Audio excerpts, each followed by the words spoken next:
मधुबन का सेठ धनराज, जिसकी ईमानदारी और दया की कहानियां गांव के हर घर में गूंजती थीं, जिसके द्वार से कोई कभी खाली नहीं लौटा। उसकी जिंदगी में एक दिन ऐसा आया जब उसकी इकलौती बेटी पूजा का जन्म हुआ। नामकरण के दिन पंडित जी ने कुछ ऐसा कहा कि धनराज का चेहरा पीला पड़ गया। एक भविष्यवाणी जो उनके दिल में कांटे की तरह चुभ गई। समय बीता और पूजा की खूबसूरती के साथ उसके दिल में धन का घमंड पनपने लगा। वह अपने पिता की दौलत पर इतराती, हर किसी को तुच्छ समझती। एक दिन एक प्रतिष्ठित परिवार का रिश्ता आया, मगर पूजा ने तीखे तानों और अहंकार भरे शब्दों से उसे भी भगा दिया। फिर एक रात गुस्से में डूबे धनराज ने एक ऐसा फैसला लिया जो गांव के इतिहास में कभी नहीं सुना गया। एक ऐसा कदम जिसे सुनकर लोग दांतों तले उंगली दबा बैठे। क्या था वह फैसला जिसने पूजा की जिंदगी को हमेशा के लिए एक अनजान और चौंकाने वाले मोड़ पर धकेल दिया? दोस्तों, तो चलिए कहानी शुरू करते हैं। इससे पहले कि आप इस कहानी में खो जाएं, अभी Ananya Bharati inspired YouTube channel को सब्सक्राइब कर लें। दोस्तों, यह कहानी है एक छोटे से गांव मधुबन की। इस गांव में रहता था सेठ धनराज, एक ऐसा व्यक्ति जिसके पास ना धन की कमी थी और ना दिल में अहंकार था। उसका नाम उसके स्वभाव का आईना था। दयालु, उदार और सभी के लिए स्नेह से भरा हुआ धनराज सेठ की शादी को 2 साल बीत चुके थे और उसकी पत्नी सुधा गर्भवती थी। धनराज सेठ अपनी पत्नी का विशेष ध्यान रखता था और उसकी एकमात्र इच्छा थी कि उसकी संतान उसके जैसे ही दयालु और विनम्र बने। सुधा, मैं चाहता हूं कि हमारी संतान में कभी अहंकार ना आए। वो मेरी तरह दूसरों की मदद करें, सबके साथ प्रेम से रहे। धनराज ने एक दिन अपनी पत्नी से कहा। उसकी आवाज में चिंता और उम्मीद का मिश्रण था। सुधा ने मुस्कुराते हुए जवाब दिया, चिंता मत करो, तुम्हारा स्वभाव इतना अच्छा है, हमारी संतान भी वैसी ही होगी। कुछ महीनों बाद सुधा ने एक सुंदर कन्या को जन्म दिया। धनराज ने अपनी बेटी के जन्म को पूरे गांव में धूमधाम से मनाया। भव्य भोज का आयोजन हुआ और गांव के हर व्यक्ति को आमंत्रित किया गया। पंडित जी को बुलाया गया ताकि बच्ची का नामकरण हो सके। हम इस कन्या का नाम पूजा रखते हैं, पंडित जी ने कहा, लेकिन फिर उनकी आवाज में गंभीरता आ गई। सेठ जी, ग्रह नक्षत्रों के अनुसार इस बालिका के स्वभाव में भविष्य में अहंकार का प्रभाव हो सकता है। आपको उसकी परवरिश पर विशेष ध्यान देना होगा। धनराज ने हल्के से मुस्कुराते हुए कहा, पंडित जी, बच्चे का स्वभाव तो माता पिता से मिलता है। मेरे दिल में अहंकार नहीं तो हमारी बेटी में कैसे आएगा? पंडित जी ने गहरी सांस ली और बोले, जरूरी नहीं कि बच्चे हमेशा माता पिता की राह पर चले। कभी कभी परिस्थितियां और समय स्वभाव को बदल देते हैं, बस सावधान रहिएगा। पंडित जी चले गए, पर उनकी बातें धनराज के मन में गूंजती रहीं। समय बीता और पूजा बड़ी होने लगी। वो बेहद खूबसूरत थी, पर जैसे जैसे वह जवान हुई, उसके स्वभाव में अहंकार की छाया साफ दिखने लगी। वह अपने पिता की दौलत पर इतराती थी और दूसरों को छोटा समझती थी। धनराज और सुधा बार बार उसे समझाते, पर पूजा की जिद और घमंड बढ़ता ही गया। एक दिन घर में काम करने वाली राधा ने पूजा के कमरे की सफाई कर रही थी।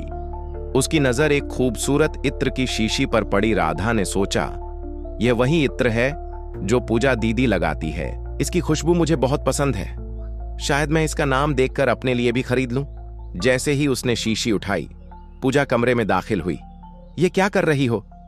पूजा की आवाज में गुस्सा था। मेरी इत्र की शीशी को छूने की हिम्मत कैसे हुई?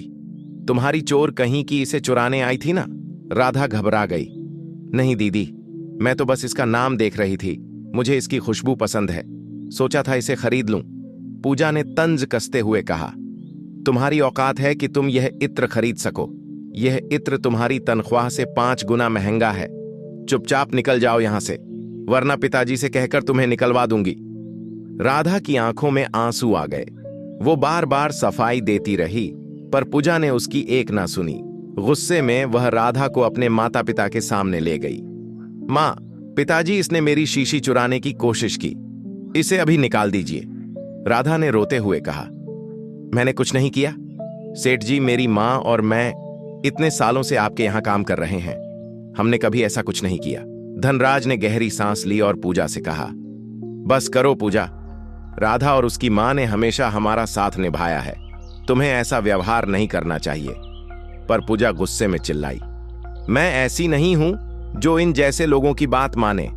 आप दोनों इन पर अंधा भरोसा करते हैं, पर मैं इनकी चाल समझती हूं। सुधा ने उसे टोका, पूजा, तुम्हारा अहंकार दिन पर दिन बढ़ता जा रहा है। अगर तुम ऐसा ही व्यवहार रखोगी तो कोई तुमसे विवाह नहीं करेगा। पूजा ने हंसते हुए जवाब दिया, मेरी खूबसूरती और पिताजी की दौलत को देखकर कोई भी मुझसे शादी के लिए तैयार हो जाएगा। अगर आज मेरा स्वयंवर हो तो देश के सबसे अमीर घरानों के रिश्ते मेरे लिए आएंगे। धनराज ने दुखी मन से कहा, बेटी, स्वाभिमान अच्छा है पर अभिमान नहीं। अगर तुम्हारा स्वभाव नहीं सुधरा तो चाहे तुम कितने भी अमीर घर में जाओ, तुम्हारा जीवन सुखी नहीं होगा। पर पूजा ने उनकी बात अनसुनी कर दी। कुछ समय बाद पूजा के लिए एक रिश्ता आया। लड़के का परिवार सम्मानित था और धनराज को यह रिश्ता पसंद आया। पूजा को बुलाया गया ताकि वह लड़के वालों से मिल सके। सुधा ने कहा, पूजा, जाओ सबके लिए चाय बनाकर लाओ। पूजा ने मुंह बनाते हुए कहा, चाय हमारे घर में नौकरानी है ना, फिर मैं क्यों बनाऊं? मैंने तो कभी चाय नहीं बनाई। लड़के के पिता ने यह सुनकर भौहें चढ़ाई, सेठ जी माफ कीजिए, पर आपकी बेटी का व्यवहार तो बहुत अहंकारी है।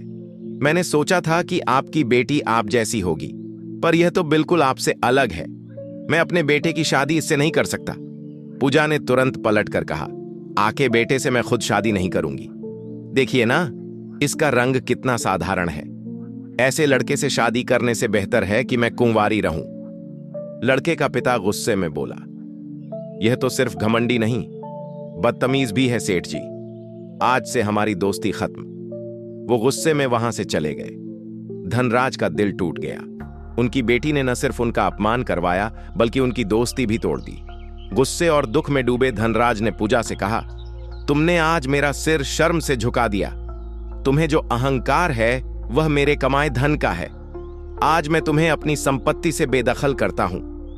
अब तुम्हारा इस जायदाद पर कोई हक नहीं। पूजा ने रोते हुए कहा, पिताजी, आप ऐसा कैसे कर सकते हैं? क्या मैं आपकी बेटी नहीं हूं? धनराज ने कठोर स्वर में जवाब दिया, मैंने और तुम्हारी मां ने तुम्हें बहुत समझाया, पर तुम नहीं सुधरी। अब मैं बाहर जा रहा हूं और जो पहला कुंवारा लड़का मुझे मिलेगा, मैं तुम्हारी शादी उसी से कर दूंगा, चाहे वह भिखारी ही क्यों ना हो। गुस्से में धनराज घर से निकल पड़े। रास्ते में उन्हें एक युवा मोची रामू दिखा जो अपनी छोटी सी दुकान पर जूते सिल रहा था। धनराज ने उससे पूछा, बेटा क्या तुम कुंभारे हो? रामू ने हैरानी से कहा, जी सेठ। धनराज जी, मेरी शादी नहीं हुई, पर आप यह क्यों पूछ रहे हैं? धनराज ने कहा, मैं अपनी बेटी की शादी तुमसे करना चाहता हूं। तुम्हारे पिता को मैं जानता था और तुम मुझे अच्छे इंसान लगते हो। क्या तुम तैयार हो? रामू ने हिचकते हुए कहा, सेठ जी, मैं तो एक गरीब मोची हूं। आप अपनी बेटी की शादी मुझसे क्यों करना चाहते हैं? सेठ जी ने जवाब दिया, मेरे लिए अमीरी गरीबी मायने नहीं रखती। मुझे लगता है यही ईश्वर की इच्छा है। रामू ने अपने परिवार से सलाह की और कुछ ही दिनों में पूजा की शादी रामू से हो गई। पूजा के लिए यह एक झटका था। वो अपने पिता के इस फैसले से नाराज थी, पर धनराज का निर्णय अटल था। शादी के बाद पूजा अपने ससुराल गई। रामू का घर छोटा सा घर था। दीवारें झरझर थीं और सुविधाओं का नामो निशान नहीं था। पूजा ने पहुंचते ही ताने मारने शुरू कर दिए, छी, यह घर है या खंडेर? मेरे मायके की रसोई इससे बड़ी थी। इतने छोटे घर में आप लोग कैसे रहते हैं? रामू की मां ने प्यार से कहा, बेटी, यह घर छोटा है पर यहां प्रेम बहुत है। धीरे धीरे तुम्हें आदत हो जाएगी। अब यही तुम्हारा असली घर है। पूजा ने तुरंत जवाब दिया, यह मेरा घर कभी नहीं हो सकता। पिताजी का गुस्सा ठंडा होते ही वे मुझे वापस बुला लेंगे। मैं यहां ज्यादा दिन नहीं रहूंगी। रामू ने अपनी पत्नी के व्यवहार को समझने की कोशिश की, पर पूजा का अहंकार उसे हर बार चोट पहुंचाता। एक दिन सुबह रामू की मां ने पूजा से कहा, बेटी, आज तुम्हारा पहला दिन है। सब तुम्हारे हाथ का खाना खाने को उत्सुक है। जाओ, रसोई में कुछ बना लो। पूजा ने मुंह बनाते हुए कहा, मैंने तो अपने मायके में कभी खाना नहीं बनाया। मुझे खाना बनाना नहीं आता। आप ही बना लीजिए। रामू ने बहस नहीं की और उसकी मां ने चुपचाप खाना बना लिया। शाम को रामू और पूजा के लिए एक फूलों का गजरा लाया। यह तुम्हारे लिए लाया हूं, इसे तुम्हारे बालों में लगा देता हूं। पूजा ने गुस्से में कहा, दूर हट, मुझे ये सस्ती चीजें पसंद नहीं। अगर कुछ लाना ही था तो कोई महंगी चीज लाते। तुम्हारी औकात ही क्या है? रामू ने दुखी मन से कहा। पूजा, मेरे पास अभी इतने पैसे नहीं, पर मैं कोशिश करूंगा कि तुम्हारी हर इच्छा पूरी कर सकूं। पूजा ने तंज कसते हुए कहा, तुम जितना कमाते हो उससे रोटी खा लो, वही बड़ी बात है। मेरे लिए कुछ लाने की जरूरत नहीं। रामू को उसकी बातें चुभती थीं, पर वह चुप रहता। पूजा का व्यवहार दिन पर दिन और कठोर होता जा रहा था। एक दिन गांव में मेला लगा। रामू ने पूजा से कहा, चलो मेला घूमने चलते हैं, तुम्हें अच्छा लगेगा। पूजा ने पहले तो मना किया, पर फिर बोली, ठीक है चलो। वैसे भी मुझे मेले गए बहुत दिन हो गए। मेले में घूमते हुए पूजा की दो सहेलियां नेहा और सुमन उसे मिल गई। नेहा ने हंसते हुए कहा, अरे पूजा, तुमने बताया नहीं कि तुम मेले आ रही हो, हम भी साथ आते। सुमन ने तंज कसते हुए कहा, अरे अब पूजा की शादी हो गई है, अब तो वह अपने पति के साथ ही घूमेगी ना। नेहा ने हंसते हुए पूछा, वैसे पूजा, तुम्हारे पति क्या करते हैं? क्या वे भी तुम्हारे पिताजी की तरह बड़े सेठ हैं? सुमन ने बीच में टोका, अरे नेहा, तुझे याद नहीं? पूजा की शादी तो एक मोची से हुई थी। हमारे जीजा जी तो मोची हैं। पूजा का चेहरा गुस्से से लाल हो गया। वो बिना कुछ कहे वहां से चली गई। रामू उसके पीछे से घर पहुंचा और पूछा, पूजा, तुम मेले से अचानक क्यों चली आई? पूजा ने चिल्लाते हुए कहा, तुम्हारी वजह से मेरी बेइज्जती हुई। सब मुझे मोची की पत्नी कहकर ताने मार रहे थे। मैं तुम्हारे साथ और नहीं रह सकती। मैं आज ही अपने मायके जा रही हूं। पूजा अपना सामान बांधकर मायके चली गई। वहां उसने अपने माता पिता से शिकायत की, मैं उस खंडहर जैसे घर में नहीं रह सकती। लोग मुझे मोची की पत्नी कहकर हंसते हैं। मैं वहां वापस नहीं जाऊंगी। धनराज ने शांत स्वर में कहा, पूजा, अब वही तुम्हारा असली घर है। तुम यहां कुछ दिन रुक सकती हो, पर आखिरकार तुम्हें अपने ससुराल ही जाना होगा। शादी के बाद बेटी का असली स्थान उसके ससुराल में होता है। 2 दिन बाद धनराज ने रामू को बुलवाया और पूजा को उसके साथ विदा कर दिया। पूजा वापस ससुराल पहुंची, पर उसका गुस्सा कम नहीं हुआ। वो रामू से कहने लगी, तुम्हारी वजह से मेरी जिंदगी बर्बाद हो गई। मैं अमीरी में पली और अब मुझे इस गरीबी में रहना पड़ रहा है। एक दिन पूजा गुस्से में बाजार चली गई। वहां उसे उसकी सहेली सुमन मिली। पूजा ने सोचा, अब यह भी मेरे पति का मजाक उड़ाएगी, पर सुमन ने बड़े प्यार से पूछा, कैसी हो पूजा? तुम्हारे ससुराल वाले कैसे हैं? पूजा ने गुस्से में कहा, कुछ भी ठीक नहीं। मैं उस घर में नहीं रहना चाहती। मेरे माता पिता मेरी बात को समझ ही नहीं रहे। सुमन ने पूछा, पर क्यों? तुम्हारे ससुराल वाले तो धनी है ना, गांव में उनका बड़ा रुतबा है। पूजा ने जवाब दिया, धन से क्या होता है? असली धन तो व्यवहार है। मेरे ससुराल वाले धनी हैं, पर मेरा पति मुझे मारता पीटता है, नशा करता है। ससुराल वाले उसका पक्ष लेते हैं। इससे तो अच्छा था कि मुझे एक गरीब ससुराल मिलता जो मुझसे प्यार करता। मंजू की बातें पूजा के दिल को छू गई। उसे एहसास हुआ कि रामू और उसके परिवार ने कभी उसका बुरा नहीं किया। उन्होंने उसके तानों का जवाब भी नहीं दिया। वह ससुराल लौटी और उस दिन से उसके व्यवहार में बदलाव आने लगा। वह रामू की मां की मदद करने लगी, घर के कामों में हाथ बंटाने लगी और रामू के प्रयासों की कदर करने लगी। 6 महीने बाद धनराज और सुधा अपनी बेटी को देखने ससुराल आए। रामू के घर की जर्जर हालत देखकर धनराज को दुख हुआ। उन्होंने पूजा से कहा, बेटी, मैंने गुस्से में तुम्हारी शादी यहां कर दी, पर अब तुम्हें इस हाल में नहीं देख सकता।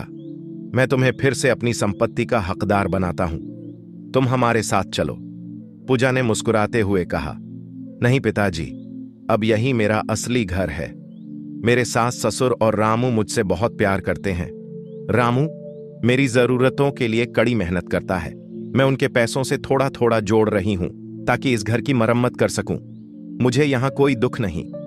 पूजा की बातें सुनकर धनराज और सुधा हैरान रह गए। उनकी बेटी का अहंकार पूरी तरह खत्म हो चुका था। धनराज सेठ की आंखों में खुशी के आंसू छलक आए। दरवाजे के पीछे खड़ा रामू यह सब सुन रहा था और उसकी आंखें खुशी और गर्व से नम हो गईं। उन्होंने रामू को गले लगाया और कहा, बेटा, तुमने मेरी बेटी को वह सिखाया जो मैं न सिखा सक। तुमने उसे प्रेम और विनम्रता का असली मतलब समझाया। धनराज ने उसी पल अपनी सारी संपत्ति पूजा के नाम कर दी। पर पूजा का दिल अब धन के पीछे नहीं, बल्कि सेवा और प्रेम की राह पर था। उसने उस संपत्ति को गांव के गरीबों के उत्थान के लिए समर्पित कर दिया। उसने और रामू ने मिलकर न केवल अपने घर को एक सुंदर आशियाना बनाया, बल्कि गांव में एक विशाल स्कूल खोला जहां गरीब बच्चों को मुफ्त शिक्षा और भोजन दिया जाने लगा। इस स्कूल में बच्चों की हंसी और सपनों की उड़ान ने मधुबन को एक नई पहचान दी। रामू के प्रति पूजा का प्यार हर दिन गहराता गया और वह अपने परिवार के साथ न केवल सुखी बल्कि संतुष्ट और अर्थपूर्ण जीवन जीने लगी। गांव वाले पूजा और रामू को अपने दिल का हीरा मानते और उनकी कहानी हर घर में प्रेरणा बनकर गूंजती थी। दोस्तों, अगर यह कहानी आपको अच्छी लगी हो तो इस वीडियो को लाइक करें और ऐसी और कहानियां सुनने के लिए मेरे YouTube चैनल को सब्सक्राइब जरूर करें। तब तक मिलते हैं हम आपसे एक और प्रेरणादायक कहानी के साथ। तब तक आप अपना ख्याल रखें। धन्यवाद।